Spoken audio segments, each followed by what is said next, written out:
എല്ലാ പ്രേക്ഷകർക്കും ലേറ്റ് എഡിഷനിലേക്ക് സ്വാഗതം. ഞാൻ അമൃത പടിക്കാൽ. നോക്കാം വാർത്തകൾ വിശദമായി. മണ്ഡല പുനർവിഭജനത്തിന് കമ്മീഷൻ രൂപീകരിക്കാൻ കേന്ദ്ര സർക്കാർ. ലോക്സഭാ സീറ്റുകളുടെ എണ്ണം 543-ൽ നിന്ന് 850 വർദ്ധിപ്പിക്കും.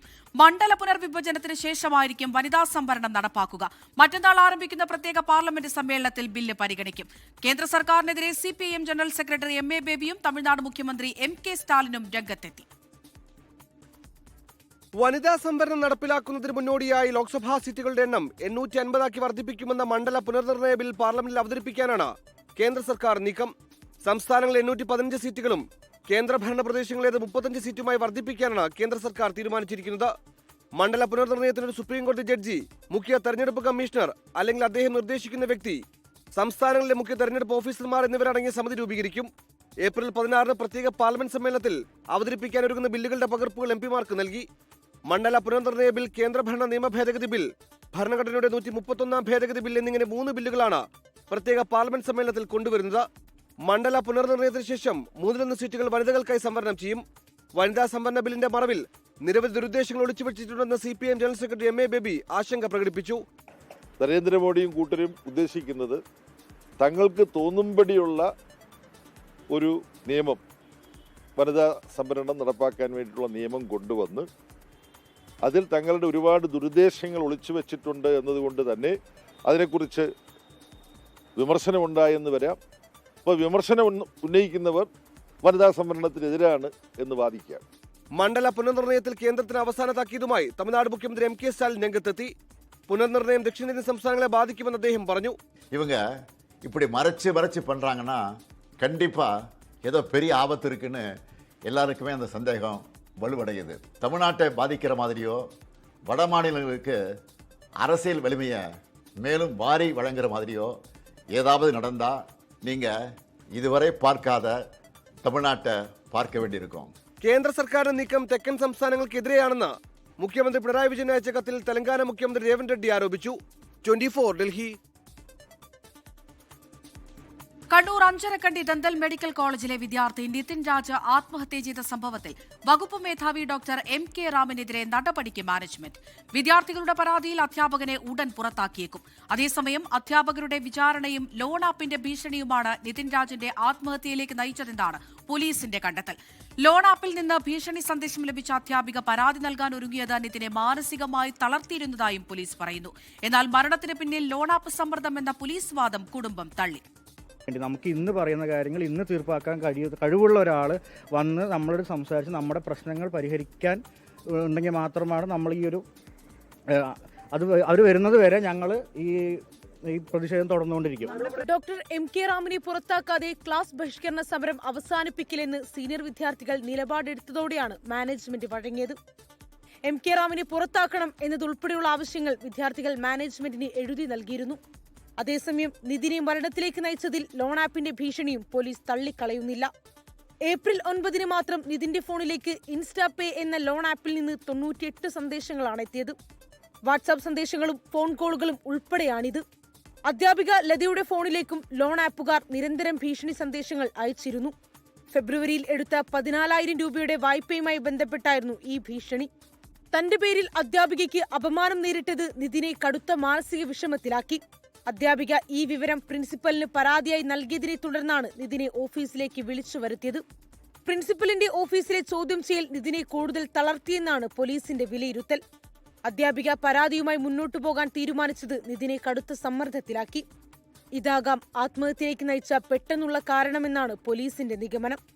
ഓഫീസിൽ നിന്ന് നിതിൻ പൊട്ടിക്കരഞ്ഞുകൊണ്ട് പുറത്തേക്ക് പോകുന്ന CCTV ദൃശ്യങ്ങളും ഇതിനെ ശരിവയ്ക്കുന്ന സാക്ഷിമൊഴികളും പോലീസ് ശേഖരിച്ചിട്ടുണ്ട്.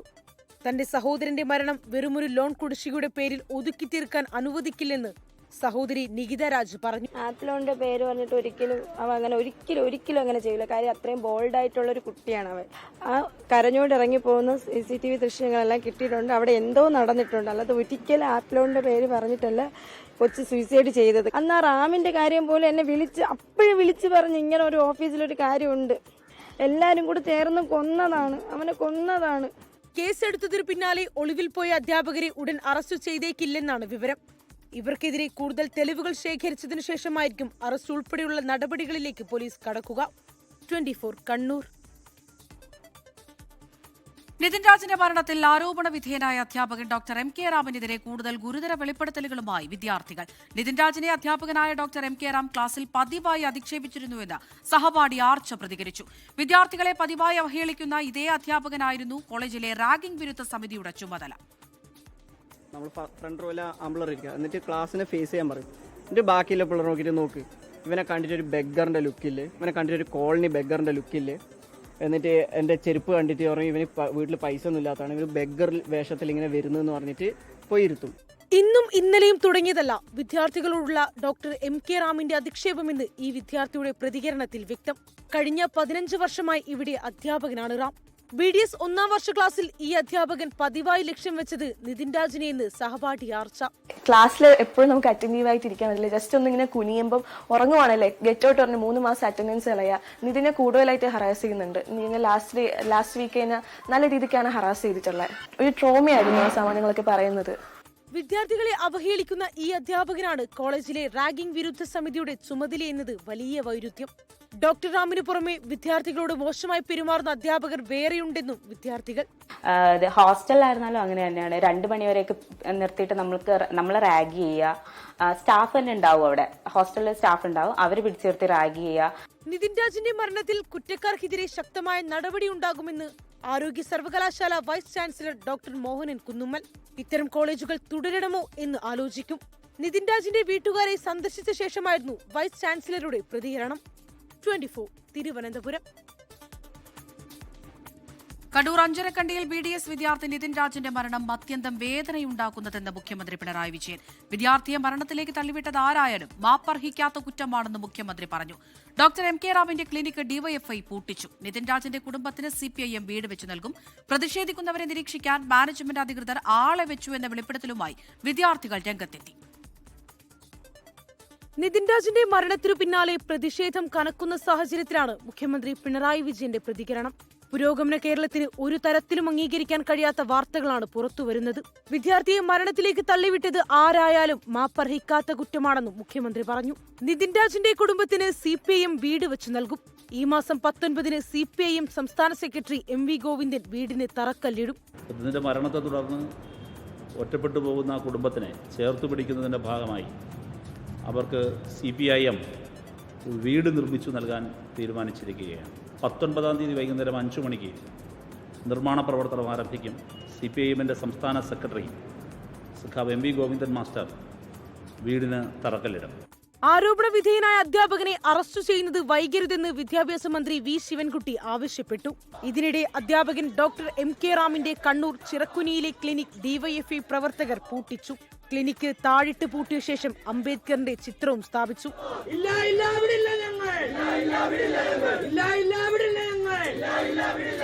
അതേസമയം സമരം നിരീക്ഷിക്കാൻ മാനേജ്മെന്റ് ആളെ വെച്ചെന്ന ഗുരുതര വെളിപ്പെടുത്തൽ ഇന്ന് വിദ്യാർത്ഥികളുടെ ഭാഗത്തു നിന്നുണ്ടായി. ഇവിടുന്ന് ഒരാളെ വെച്ചിട്ടുണ്ടായിരുന്നു. ഏതൊരു മാം പറഞ്ഞിട്ട് ആള് നമ്മളെ നിരീക്ഷിക്കുന്നുണ്ടായിരുന്നു. നമ്മളുടെ ഒരാളുടെ ഫോട്ടോ എടുത്തിട്ടുണ്ടായിരുന്നു. ഒരാളുടെ ഫോട്ടോ നമ്മൾ സംസാരിച്ചതിന്റെ പേരിൽ നമ്മൾ ഫോട്ടോ എടുത്തിട്ടുണ്ടായിരുന്നു. കുറ്റക്കാരെ മാതൃകാപരമായി ശിക്ഷിക്കണമെന്ന് കോൺഗ്രസ് നേതാവ് VM സുധീരൻ ആവശ്യപ്പെട്ടു. നിതിൻ രാജിന്റെ മരണത്തിൽ പ്രതിഷേധിച്ച് OBC മോർച്ച കൊല്ലത്ത് പ്രതിഷേധ മാർച്ച് നടത്തി. 24 തിരുവനന്തപുരം, കണ്ണൂർ. കോൺഗ്രസിൽ മുഖ്യമന്ത്രി സ്ഥാനത്തെ ചൊല്ലിയുള്ള ചർച്ചകൾ അവസാനിക്കുന്നില്ല. മുഖ്യമന്ത്രിയെ തീരുമാനിക്കുന്നത് വാട്സാപ്പ് ഗ്രൂപ്പുകളല്ലെന്ന് K മുരളീധരൻ. ഇപ്പോഴത്തെ ചർച്ചകൾ വേദനാജനകമെന്ന് ബെന്നി ബെഹനാൻ MP പ്രതികരിച്ചു. അതേസമയം AICC ജനറൽ സെക്രട്ടറി KC വേണുഗോപാലിനെതിരെ ഗുരുതര ആരോപണവുമായി മഹിളാ കോൺഗ്രസ് തമിഴ്നാട് മുൻ അധ്യക്ഷ ഹസീന സയ്യിദ് രംഗത്തെത്തി. കേരളത്തിൽ മുഖ്യമന്ത്രിയാകാനുള്ള ശ്രമങ്ങളാണ് KC വേണുഗോപാൽ നടത്തുന്നതെന്ന് ഹസീന സയ്യിദ് 24-നോട് പറഞ്ഞു. ഹസീന സയ്യിദിനെ പാർട്ടിയുടെ പ്രാഥമിക അംഗത്വത്തിൽ നിന്ന് പുറത്താക്കി. മുഖ്യമന്ത്രിയെ തീരുമാനിക്കുന്നത് ഹൈക്കമാൻഡാണെന്നും വാട്സാപ്പ് ഗ്രൂപ്പുകളല്ലെന്നും K മുരളീധരൻ. വാട്സാപ്പ് ഗ്രൂപ്പും പാർട്ടിയുടെ തീരുമാനം യാതൊരു ബന്ധവുമില്ല. അതൊക്കെ ഹൈക്കമാൻഡാണ് സുപ്രീം. വാട്സാപ്പ് അല്ല നേതാവിനെ തീരുമാനിക്കുക. നേതൃത്വത്തിന്റെ തീരുമാനം വരെ കാത്തിരിക്കുകയാണ് വേണ്ടതെന്നും ഇപ്പോഴത്തെ ചർച്ചകൾ വേദനാജനകമെന്നും ബെന്നി ബെഹനാൻ MP. ഇത് ഐക്യജനാധിപത്യ മുന്നണി അധികാരത്തിലേറ്റാൻ ശ്രമിച്ച വോട്ടർമാരുടെ ജനങ്ങളുടെ മനസ്സിൽ വലിയ വേദനയും പ്രയാസവും ഉണ്ടാക്കിയിട്ടുണ്ട്. ആ പ്രയാസം ഒഴിവാക്കേണ്ടതാണ്, ആ ബുദ്ധിമുട്ട് ഒഴിവാക്കേണ്ടതാണ്. അതിനിടെ AICC ജനറൽ സെക്രട്ടറി KC വേണുഗോപാലിനെതിരെ ഗുരുതര ആരോപണവുമായി മഹിളാ കോൺഗ്രസ് തമിഴ്നാട് മുൻ അധ്യക്ഷ ഹസീന സയ്യിദ് രംഗത്തെത്തി. KC വേണുഗോപാൽ കേരള മുഖ്യമന്ത്രിയാവാൻ ശ്രമിക്കുന്നു. തമിഴ്നാട്ടിൽ TVKയുമായി സഖ്യമുണ്ടാക്കാൻ ശ്രമിച്ചത് ഇതിനുവേണ്ടി. വിജയ് എഫക്ട് കേരളത്തിൽ UDFന് അനുകൂലമാകുമെന്ന് പ്രതീക്ഷിച്ചു. താൽപര്യക്കാർക്ക് മാത്രം സീറ്റ് നൽകുന്ന നിലപാടാണ് KC വേണുഗോപാലിന്റെതെന്ന് Hasina Sayyid 24നോട്. So he had a clear view that if the Congress party in Tamil Nadu go with TVK, the Vijay party, they have some presence in Kerala also. So he thought he will be able to secure those votes, especially the Christian votes and all. So he had that vision and he was moving towards TVK only. തമിഴ്നാട്ടിൽ കോൺഗ്രസ് മത്സരിക്കുന്ന 28 സീറ്റുകളിൽ 21 paid സീറ്റുകളാണ്. ഇതിന് പിന്നിൽ KC വേണുഗോപാലും Girish ചോദൻകറും PCC അധ്യക്ഷൻ ശെൽവപ്പെരുന്തകയുമാണെന്നും ഹസീന സയ്യിദ് പറഞ്ഞു. 24 ചെന്നൈ. കോൺഗ്രസിൽ മുഖ്യമന്ത്രി ചർച്ച സജീവമായിരിക്കെ KC വേണുഗോപാലിന്റെ വിശ്വസ്തൻ AP അനിൽകുമാർ പാണക്കാട്ടെത്തി സാദിഖ് അലി ശിഹാബ് തങ്ങളെയും കുഞ്ഞാലിക്കുട്ടിയെയും കണ്ടു. തികച്ചും സൗഹൃദ സന്ദർശനമെന്ന് നേതാക്കൾ വിശദീകരിക്കുമ്പോഴും സന്ദർശനത്തിന്റെ രാഷ്ട്രീയ പ്രാധാന്യം വലുതാണ്. അതേസമയം മലപ്പുറത്ത് മുഴുവൻ സീറ്റുകളിലും വിജയിക്കുമെന്ന് മുസ്ലിം ലീഗ് ജില്ലാ പ്രവർത്തക സമിതി യോഗം വിലയിരുത്തി. UDF അധികാരത്തിൽ വരികയാണെങ്കിൽ മുഖ്യമന്ത്രി പദത്തിലെത്തുന്ന നേതാവിന് മുന്നണിയിലെ രണ്ടാമനായ മുസ്ലിം ലീഗിന്റെ പിന്തുണ അനിവാര്യം. KCക്ക് വേണ്ടിയുള്ള പിന്തുണ ഉറപ്പാക്കലാണോ ലക്ഷ്യമെന്ന ചോദ്യത്തിന് AP അനിൽകുമാറിന്റെ മറുപടി ഇങ്ങനെ: സൗഹൃദ സന്ദർശനം എന്നതിനപ്പുറത്ത് യാതൊരു രാഷ്ട്രീയമായിട്ടുള്ള ചർച്ചകളോ കാര്യങ്ങളോ ഇല്ല. തീർത്തും സൗഹൃദപരമായിട്ടുള്ള ഒരു സന്ദർശനം, അത്രേ കാര്യം. മുഖ്യമന്ത്രി ചർച്ചകളെ ലീഗും പാടെ തള്ളി. എലക്ഷൻ വോട്ട് പെട്ടിയിലല്ലേ, അതിൻ്റെ ഘട്ടമാണ്. അപ്പോൾ അങ്ങനെ ഒരു കാര്യം നടന്നിട്ടില്ല. അങ്ങനെ അഭ്യൂഹങ്ങൾ നിങ്ങൾ വെറുതെ ഉണ്ടാക്കുകയേ വേണ്ട. അങ്ങനത്തെ ഒരു ചർച്ചയില്ല. അതേസമയം മലപ്പുറത്ത് മുഴുവൻ സീറ്റുകളിലും വിജയിക്കാനാകുമെന്ന് മുസ്ലിം ലീഗ് ജില്ലാ പ്രവർത്തക സമിതി യോഗം വിലയിരുത്തി. ശക്തമായ പോരാട്ടം നടന്ന പൊന്നാനിയിലും തവനൂരും 5000 വോട്ടിനെങ്കിലും വിജയിക്കുമെന്നാണ് ലീഗ് കണക്കുകൂട്ടൽ. കോഴിക്കോട് ചരിത്രത്തിലെ ഏറ്റവും വലിയ പരാജയം LDF ഏറ്റുവാങ്ങുമെന്ന് DCC president K Praveenkumar. Kozhikode, Kollam ജില്ലകളിൽ UDFന് കരുത്തു പകരുന്ന മാറ്റം വരുമെന്ന് ഷാഫി പറമ്പിൽ MP ആത്മവിശ്വാസം പ്രകടിപ്പിച്ചു. ഇത്തവണത്തെ ഭരണമാറ്റത്തിന് ഏറ്റവും പ്രധാനപ്പെട്ട പങ്ക് വഹിക്കാൻ പോകുന്ന ഒരു ജില്ല കോഴിക്കോടായിരിക്കും. അതുപോലെ കഴിഞ്ഞ എത്രയോ പതിറ്റാണ്ടുകളായി UDFന് തെരഞ്ഞെടുപ്പുകളിൽ ഒരിക്കലും മേൽക്കൈ വരാത്ത ജില്ലയാണ് കൊല്ലം. കൊല്ലം ജില്ലയിലെ റിസൾട്ട് നിങ്ങൾ എടുത്ത് നോക്കിക്കോ. UDFന് തിരിച്ചുവരവിന് ഏറ്റവും കരുത്തു പകരുന്ന റിസൾട്ട് കൊല്ലത്തുണ്ടാവും. മലബാറിലെ ജില്ലാ അവലോകന കണക്കുകൾ UDFന് വലിയ പ്രതീക്ഷ നൽകുന്നതാണ്. UDF തരംഗം ആഞ്ഞടിച്ചാൽ ഇതിലും വലിയ വിജയവും മുന്നണി പ്രതീക്ഷിക്കുന്നുണ്ട്. 24 മലപ്പുറം, കോഴിക്കോട്. തിരുവനന്തപുരത്ത് ദമ്പതികൾക്ക് നേരെ ആക്രമണമെന്ന് പരാതി. മലയൻകീഴ് ചുഴാറ്റുകോട്ട ക്ഷേത്രോത്സവത്തിനിടെയാണ് സംഭവം. ചുഴാറ്റുകോട്ട സ്വദേശി അനീഷ്, ഭാര്യ ശ്രീജ എന്നിവർക്കാണ് മർദ്ദനമേറ്റത്. നമ്മൾ മലയൻകീഴ് സ്റ്റേഷനിൽ കേസ് കൊടുത്ത് പരാതിയൊന്നും എടുത്തിട്ടില്ല. വൈഫായിട്ട് ഫാമിലി ആയിട്ടാണ് കാണാൻ വേണ്ടി പോയത്. നമ്മൾ അടിക്കില്ലെന്ന് പലവട്ടം പറഞ്ഞു അവരെടുത്ത്. ജാതി പറഞ്ഞാൽ നമ്മൾ അടിച്ചത്. തല വയ്യെന്ന് പറഞ്ഞിട്ട് തല സ്കാൻ ചെയ്ത് തല സർജറി ചെയ്തതാണ്. എന്നിട്ടും അവരത് കേൾക്കാതെ മനഃപൂർവ്വം എടുത്ത് അടിച്ചതാണ്. വൈരാഗ്യം തീക്കും പോലും അറിഞ്ഞോ ഒരാളെ ഒരു 8-10 പേരാണ് എന്നെ അടിച്ചത്. എന്നിട്ട് അവർ വിട്ടില്ല, വിടെന്ന് പറഞ്ഞിട്ട് പോലും. ഞാനും എൻ്റെ ചേട്ടനും കൂടെയാണ് ഉത്സവം കാണാൻ വേണ്ടി പോയത്. ഉത്സവ സ്ഥലത്ത് പോലും പോയിട്ടില്ല, താഴെ നിന്നതേ ഉള്ളൂ. താഴെ നിന്നപ്പോൾ ഒരു കാര്യം പറയാനുണ്ടെന്ന് പറഞ്ഞാൽ എൻ്റെ അടുത്ത് നിന്ന് വിളിച്ചുകൊണ്ട് പോയിട്ടാണ് ആ 8-10 പേര് ചേർന്ന് അടിച്ചത്. എനിക്ക് 4 മാസം ഞാൻ പ്രഗ്നൻ്റ് ആണ്. എൻ്റെ ചേട്ടനെ വിളിച്ചുകൊണ്ട് പോയപ്പോഴത്തേക്ക് ഞാൻ പറഞ്ഞു വിടെന്ന് പറഞ്ഞിട്ട് പോലും അവർ കേട്ടില്ല. എന്നിട്ട് എന്നെ പിടിച്ച് തള്ളുകയും ചെയ്തു. എൻ്റെ അമ്മയാണ് വന്ന് എന്നെ പിടിച്ച് മാറ്റി രക്ഷിച്ചത്. S വിനേഷ് കുമാർ വിവരങ്ങൾ നൽകാനായി ചേരുന്നുണ്ട്. വിനേഷ്, ഇത് 9ഓളം പേർ ക്രൂരമായി മർദ്ദിച്ചു എന്നാണ് ഈ ദമ്പതികൾ പറയുന്നത്. എന്താണ് സംഭവം? ഇങ്ങനെയൊരു മർദ്ദനത്തിലേക്കും ആക്രമണത്തിലേക്കുമൊക്കെ കടക്കാനുള്ള കാരണം എന്തായിരുന്നു? അമൃത, ചൂഴാറ്റുകോട്ട അമ്പലത്തിലെ ഉത്സവത്തിനിടയിലാണ് ശ്രീജയും ഭർത്താവ് അനീഷിനും നേരെ ആക്രമണം ഉണ്ടായിട്ടുള്ളത്. 9ഓളം പേരടങ്ങുന്ന ഒരു സംഘമാണ് ഇവരെ മർദ്ദിച്ച് എന്നാണ് പരാതി.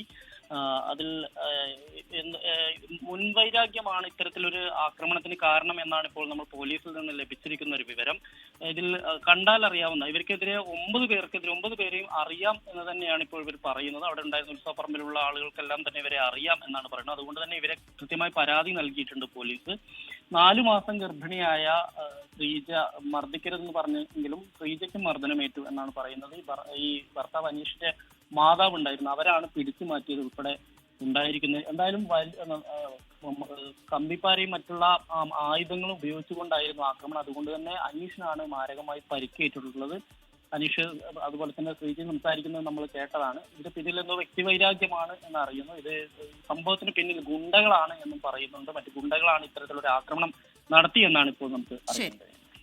S വിനേഷ് കുമാറാണ് വിവരങ്ങൾ നൽകിയത്. ശബരിമല സ്വർണ്ണക്കൊള്ളക്കേസിൽ അന്വേഷണം നിലച്ച നിലയിൽ 6 മാസമായിട്ടും കുറ്റപത്രം നൽകിയില്ല എന്ന് മാത്രമല്ല കൂടുതൽ പേരുടെ അറസ്റ്റ് എന്ന് SIT പറഞ്ഞതും നടന്നില്ല. ജംഷഡ്പൂരിൽ നിന്നുള്ള ശാസ്ത്രീയ പരിശോധനാ ഫലം ലഭിച്ച ശേഷം തുടർ നടപടിയെന്നാണ് SITയുടെ വിശദീകരണം. തദ്ദേശ തെരഞ്ഞെടുപ്പിലും നിയമസഭാ തെരഞ്ഞെടുപ്പിലും സജീവ ചർച്ചയായിരുന്നു ശബരിമല സ്വർണ്ണക്കൊള്ള. ഹൈക്കോടതി നേരിട്ട് ഉദ്യോഗസ്ഥരെ തെരഞ്ഞെടുത്ത് കൃത്യമായ ഇടവേളകളിൽ നിരീക്ഷിച്ച് നടത്തിയ അന്വേഷണം. എന്നിട്ടും അന്വേഷണം പാതി വഴിയിൽ അവസാനിച്ചു. കുറ്റപത്രം നൽകാതെ അറസ്റ്റിലായ പ്രതികൾക്കെല്ലാം ജയിലിൽ നിന്നിറങ്ങാൻ അവസരമൊരുക്കിയത് മാത്രമല്ല SITയുടെ പരാജയം. 5 പേരെ കൂടി ഉടൻ അറസ്റ്റ് ചെയ്യുമെന്ന് 2 മാസം മുൻപ് ഹൈക്കോടതിയിൽ അറിയിച്ചിട്ടും ഒരാളെ പോലും പിടിച്ചില്ല. തിരഞ്ഞെടുപ്പ് കാലത്ത് ചോദ്യം ചെയ്യാൻ പോലും ആരെയും വിളിക്കാതെ അന്വേഷണം മരവിപ്പിച്ചു. ഇപ്പോഴും തൊണ്ടി മുതൽ എവിടെയെന്നോ മോഷ്ടിച്ച സ്വർണത്തിന്റെ അളവെത്രയെന്നോ കണ്ടെത്തിയിട്ടില്ല. ജംഷഡ്പൂരിലെ ലാബിൽ നിന്നുള്ള ഫലം വരട്ടെ എന്നാണ് വിശദീകരണം. അതെന്നു വരുമെന്നറിയാത്തതിനാൽ കുറ്റപത്രം എന്ന് നൽകാനാകുമെന്നതിനും വ്യക്തതയില്ല. കുറ്റപത്രം നൽകണമെങ്കിൽ പ്രതികൾക്കെതിരായ പ്രോസിക്യൂഷൻ അനുമതി വാങ്ങണം. അതിനുള്ള അപേക്ഷ പോലും തയ്യാറാക്കിയിട്ടില്ല. അപേക്ഷ നൽകിയാലും പുതിയ സർക്കാർ വരാതെ ഇനി പ്രോസിക്യൂഷൻ അനുമതി നൽകാനുമാവില്ല. ഇതോടെ ശബരിമല സ്വർണ്ണക്കൊള്ളയിൽ പ്രതിപക്ഷം വീണ്ടും വിമർശനം ശക്തമാക്കി. വളരെ തന്ത്രപരമായി സമയത്തിന് യഥാസമയം കുറ്റപത്രം സമർപ്പിക്കാതെ എല്ലാവർക്കും സ്വാഭാവിക ജാമ്യം കിട്ടുന്ന തരത്തിലേക്ക് സാഹചര്യം ഒരുക്കി. അന്വേഷണ സംഘത്തിലുണ്ടായിരുന്ന SP P ബിജോയ് കഴിഞ്ഞ മാസം വിരമിച്ചിട്ട് പകരം ആളെ ഇതുവരെ നിയമിച്ചിട്ടില്ല. ഇങ്ങനെ ചുരുക്കത്തിൽ 1 മാസത്തിലേറെയായി അനക്കമൊന്നുമില്ലാത്ത അവസ്ഥയിലാണ് ശബരിമല സ്വർണ്ണക്കൊള്ളക്കേസ്. 24 തിരുവനന്തപുരം. ഇരിങ്ങാലക്കുട കൂടൽമാണിക്യം ക്ഷേത്രത്തിലെ ഉത്സവത്തിലും ആചാരപരമായ ചടങ്ങുകളിൽ നിന്നും വിട്ടുനിന്ന 5 തന്ത്രിമാർ. Devaswom management committee recruitment board വഴി ഈഴവ സമുദായത്തിലുള്ള ആളെ കഴകം ജീവനക്കാരനായി നിയമിച്ചതിലെ പ്രതിഷേധമാണ് വിട്ടുനിൽക്കലെന്ന് ദേവസ്വം മാനേജ്മെന്റ് കമ്മിറ്റി അറിയിച്ചു. കാരണം തുറന്നു പറയാൻ തന്ത്രിമാർ ആർജവം കാണിക്കണമെന്നും ഭക്തരെ തെറ്റിദ്ധരിപ്പിക്കാനുള്ള ശ്രമം അവസാനിപ്പിക്കണമെന്നും ദേവസ്വം കമ്മിറ്റി ആവശ്യപ്പെട്ടു. 2025 പ്രതിഷ്ഠാദിനം മുതലാണ് തന്ത്രിമാരുടെ നിസ്സഹകരണം തുടങ്ങിയത്. ഈ ക്ഷേത്രത്തിലെ ഈ ഉത്സവത്തിൽ ആചാരങ്ങളിൽ പങ്കെടുക്കാൻ സംബന്ധിച്ച ആളുകളെ ഭീഷണിപ്പെടുത്തിയും മറ്റു പല പ്രലോഭനങ്ങളും കൊടുത്ത് മാറ്റി നിർത്താൻ ശ്രമിച്ചുകൊണ്ടിരിക്കുക. ഇതുപോലെ തന്നെയാണ് കഴകം കഴിഞ്ഞ വർഷം ഉത്സവം നടക്കുന്ന സമയത്ത് കഴകക്കാരൻ ഇവിടുന്ന് മാറി ഒരു സ്ഥിരം കഴകക്കാരനില്ല.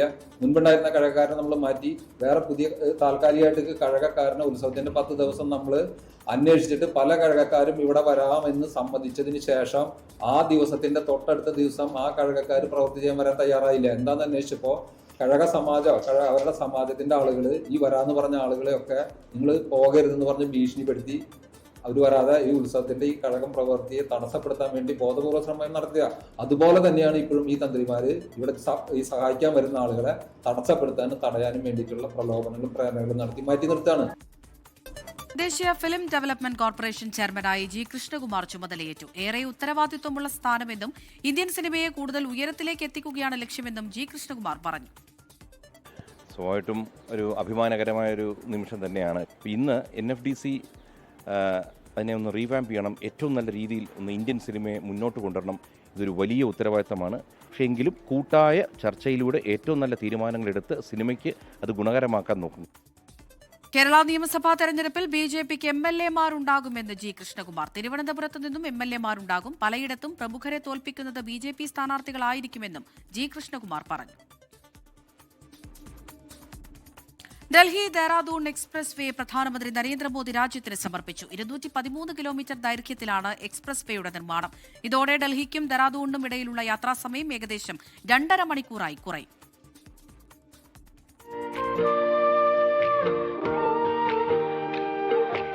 നേരത്തെ ഡൽഹിയിൽ നിന്ന് ഡെറാഡൂണിലേക്കുള്ള യാത്രാസമയം 6 മണിക്കൂറായിരുന്നു. പുതിയ എക്സ്പ്രസ് വേ വന്നതോടെ 2.5 മണിക്കൂറിൽ ഡെറാഡൂൺ എത്തിച്ചേരാനാകും. ഹരിദ്വാറിലേക്ക് പ്രത്യേക പാതയ്ക്കായി ചാർധാം ഹൈവേ ശൃംഖലയുമായി എക്സ്പ്രസ് വേ ബന്ധിപ്പിക്കുന്നുണ്ട്. യാത്രക്കാർക്കും വിനോദസഞ്ചാരികൾക്കും ഇത് ഒരേപോലെ ഗുണം ചെയ്യും. ഏകദേശം 12,000 കോടി രൂപ ചെലവിലാണ് പാതയുടെ നിർമ്മാണം. കാറുകൾക്ക് മണിക്കൂറിൽ 100 കിലോമീറ്റർ വേഗപരിധി, 7 ഇന്റർചേഞ്ചുകൾ, 2 റെയിൽവേ പാലങ്ങൾ, 10 വലിയ പാലങ്ങൾ എന്നിവയാണ് മറ്റ് സവിശേഷതകൾ. ഉദ്ഘാടന സമ്മേളനത്തിൽ പ്രധാനമന്ത്രി നരേന്ദ്രമോദി വനിതാ സംവരണ ഭേദഗതി ബില്ലിന്റെ പ്രാധാന്യം പരാമർശിച്ചു. अब जो 2029 में लोकसभा के चुनाव होंगे और तब से लेकर के आगे विधानसभा के भी चुनाव आते रहेंगे, जो भी चुनाव आते रहेंगे 2029 से ही ये लागू हो जाना चाहिए. ഏഷ്യയിലെ തന്നെ ഏറ്റവും നീളം കൂടിയ 12 കിലോമീറ്റർ നീളമുള്ള വൈൽഡ് ലൈഫ് എലിവേറ്റഡ് കോറിഡോർ ഇതിൽ ഉൾപ്പെടുന്നുണ്ട്. ഡൽഹി, ഉത്തർപ്രദേശ്, ഉത്തരാഖണ്ഡ് സംസ്ഥാനങ്ങളെ ബന്ധിപ്പിച്ചാണ് ഈ എക്സ്പ്രസ് വേ. 24 ഡൽഹി. പാലക്കാട് മണ്ണാർക്കാട് വടക്കേമഠത്തിൽ വിജയകുമാരി കോൽപ്പാട് അന്തരിച്ചു. 71 വയസ്സായിരുന്നു. സംസ്കാരം നാളെ വൈകിട്ട് 3 മണിക്ക് വീട്ടുവളപ്പിൽ നടക്കും. തോരക്കാട്ടിൽ രാമചന്ദ്രൻ നെടുങ്ങാടിയാണ് ഭർത്താവ്. 24 ഡൽഹി ബ്യൂറോ ചീഫും പ്രിൻസിപ്പൽ കറസ്പോണ്ടന്റുമായ ബൽറാം നെടുങ്ങാടി മകനാണ്. 24 സീനിയർ റിപ്പോർട്ടർ വിനീത വിജി മരുമകളാണ്. MBS കല്ലടി മണ്ണാർക്കാട് അസിസ്റ്റന്റ് പ്രൊഫസർ പ്രിയ TR, മായ TR എന്നിവർ മക്കളാണ്. ഇതോടെ ലേറ്റ് എഡിഷൻ പൂർണ്ണമാകുന്നു. നമസ്കാരം.